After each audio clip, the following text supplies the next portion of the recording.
कभी सोचा है कि तोहफे चुनने का जो टैलेंट है वो एक सफल बिजनेस भी बन सकता है?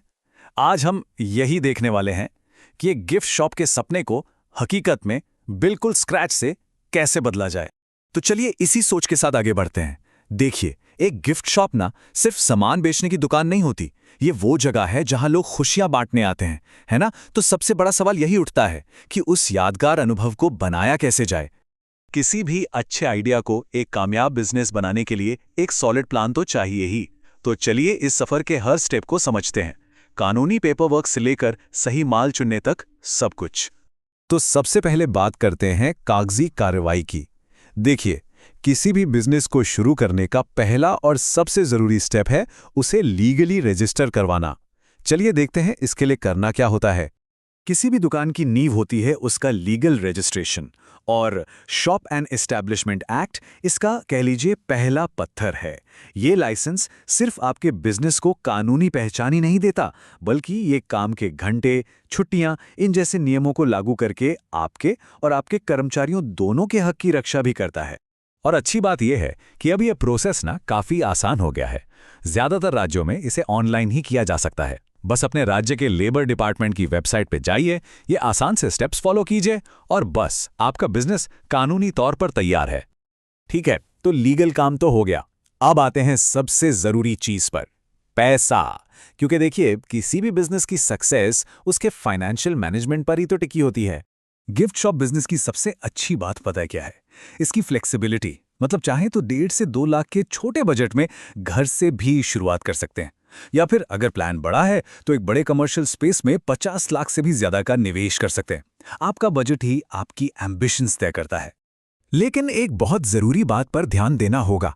बहुत सी नई दुकानें ना शुरुआत में हर बिक्री पर पैसा गंवाती हैं। सोचिए जरा, आपने एक तोहफा 100 रुपए में बेचा, लेकिन उसे खरीदने और पैक करने में ही 120 रुपए लग गए।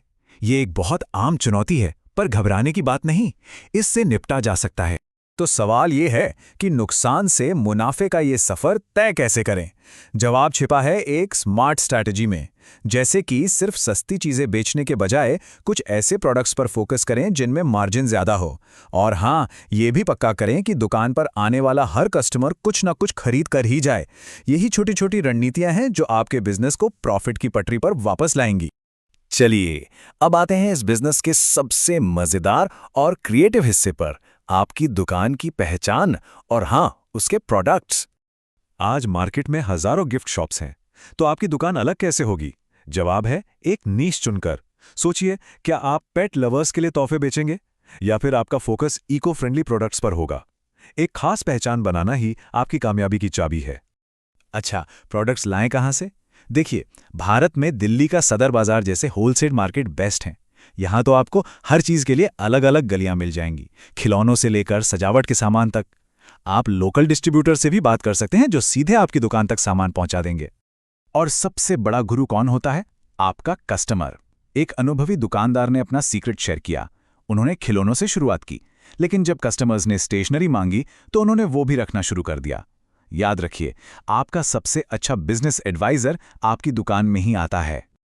ओके, तो दुकान सेट हो गई, माल भी आ गया, लेकिन अब कस्टमर्स कैसे आएंगे? तो चलिए अब मार्केटिंग की दुनिया में चलते हैं। आज के डिजिटल जमाने में आपकी दुकान सिर्फ 4 दीवारों तक सीमित नहीं रह सकती। एक स्ट्रॉन्ग ऑनलाइन प्रेजेंस होना बहुत जरूरी है।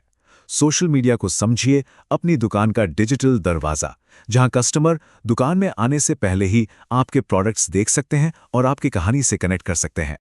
लेकिन एक बात ध्यान रखिए, हर प्लेटफॉर्म पर एक ही तरह की पोस्टिंग काम नहीं करेगी।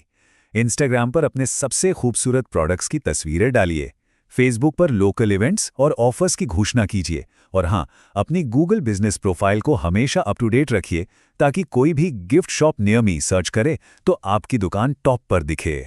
और मार्केटिंग का मतलब सिर्फ फोन की स्क्रीन पर होना नहीं है। अपनी दुकान को एक कम्युनिटी हब बनाइए। कभी कोई गिफ्ट रैपिंग वर्कशॉप रख ली, या पास वाले बेकर के साथ मिलकर एक केक और कार्ड कॉम्बो ऑफर बना दिया। इस तरह के अनुभव ही तो हैं जो कस्टमर्स को बार बार वापस खींच कर लाते हैं। और एक बात कभी मत भूलिएगा, सबसे अच्छी मार्केटिंग होती है एक खुश ग्राहक। जब कोई हैप्पी कस्टमर एक अच्छा रिव्यू देता है ना, तो वो आपकी सबसे बड़ी ताकत बन जाता है। इससे जो भरोसा बनता है वो कोई और विज्ञापन नहीं बना सकता। बिल्कुल। आखिर में ये बिजनेस सिर्फ पैसे कमाने के बारे में नहीं है, ये तो खुशियां फैलाने के बारे में है। सोचिए, हर तोहफा जो आपकी दुकान से जाता है वो किसी के चेहरे पर एक मुस्कान लेकर आता है। तो आपकी दुकान सिर्फ तोहफे नहीं बेचेगी, वो कहानियां बनाएगी। ये सिर्फ एक बिजनेस नहीं होगा, बल्कि आपके पैशन और क्रिएटिविटी का एक जीता जागता सबूत होगा। तो सवाल यह है कि आपकी कहानी क्या कहेगी?